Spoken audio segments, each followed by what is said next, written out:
जून की दोपहर में खिड़की के पास बैठा था। जून की दोपहर में खिड़की के पास बैठा था तो एक मंज़र दिखा। बताता हूँ आप सबको। चिलचिलाती धूप में किसी की उम्मीद किसी का ख्वाब आ रहा था। चिलचिलाती धूप में किसी की उम्मीद किसी का ख्वाब आ रहा था। कई चेहरों की हंसी, कई सवालों का जवाब आ रहा था। पसीने में तरबतर, पसीने में तरबतर किसी सोच में खोया हुआ। पसीने में तरबतर किसी सोच में खोया हुआ, वो कोई आम आदमी नहीं, किसी का बाप आ रहा था। ख्वाहिशों को पैसे से नहीं खुशियों से तोल रहा था। ख्वाहिशों को पैसे से नहीं खुशियों से तोल रहा था। वो अपने बटुए की हर एक जेब टटोल रहा था। आज उसको मजदूरी नहीं मिली, आज उसको मजदूरी नहीं मिली, मगर वो बाप है इसलिए हर ज़िद को हाँ बोल रहा था। जब हम लोग असली दुनिया में कदम रखते हैं तो हमको एक बात महसूस होती है। वो बात ये है, हर ख्वाब की ताबीर वो मेरे हक़ में करता है। हर ख्वाब की ताबीर वो मेरे हक़ में करता है। और ये ज़माना मुझे गिराने की फ़िराक़ में रहता है। उधार भी देता है तो इज़्ज़त उछाल के, उधार भी देता है तो इज़्ज़त उछाल के, मगर मेरा बाप है, वो मेरा बाप है जो बिना कुछ कहे सारा आसमान मेरी जेब में भरता है। किसी ने कहा, ख्वाहिशें तो बस अब्बा के पैसे पे पूरी होती हैं, अपने पैसे पे तो बस ज़रूरतें पूरी होती हैं। इसी के मुतालिक एक बात है, मैं कभी अब्बू की तरह फल मिठाइयाँ ला नहीं पाऊँगा। मैं कभी अब्बू की तरह फल मिठाइयाँ ला नहीं पाऊँगा। मैं कभी उनकी तरह पैसे खर्च कर नहीं पाऊँगा। मैं कभी अब्बू की तरह फल मिठाइयाँ ला नहीं पाऊँगा। मैं कभी उनकी तरह पैसे खर्च कर नहीं पाऊँगा।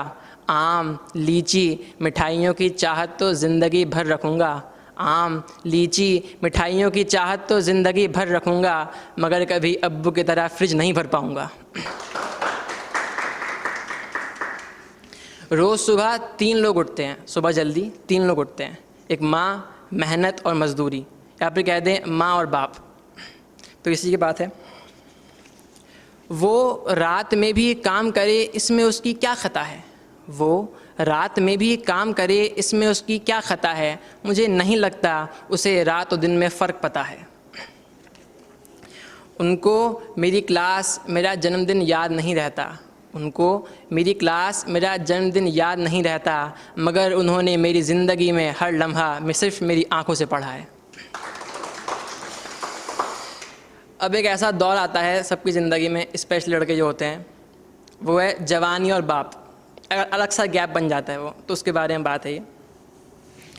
मौजूदगी का हर लम्हा इंतज़ार में रहता है। मौजूदगी का हर लम्हा इंतज़ार में रहता है, उल्फत के ज़ुबां पे आने को बेकरार रहता है।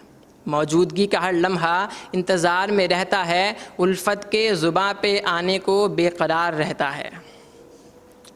उनकी आँखों में भरी फ़िक्र, उनकी आँखों में भरी फ़िक्र और घबराहट तो आँखों से छलकने को बेताब है। उनकी आँखों में भरी फ़िक्र और घबराहट तो छलकने को बेताब है। वो तो बस मेरा तल्ख़ लहजा है जिससे फ़ासला बरकरार रहता है। तो हर फेज़ की तरह इसका भी एक अंत होता है, या तो जवानी ख़त्म हो जाती है या पिता। तो गौर कीजिएगा इस पर। जिसके कंधे पे खड़ा था मैं उसी से रूठ गया। जिसके कंधे पे खड़ा था मैं उसी से रूठ गया, न जाने कब उनका हाथ मेरे हाथ से छूट गया। जिसके कंधे पे खड़ा था उसी से रूठ गया, न जाने कब उनका हाथ मेरे हाथ से छूट गया। उनके ख़यालों को पुराना और दकियानूसी कहता था। उनके ख़यालों को पुराना और दकियानूसी कहता था। हाँ, मैं वही बदनसीब हूँ जो अपने बाप की नसीहत लेने से चूक गया। हाँ, मैं वही बदनसीब हूँ जो अपने बाप की नसीहत लेने से चूक गया। शुक्रिया।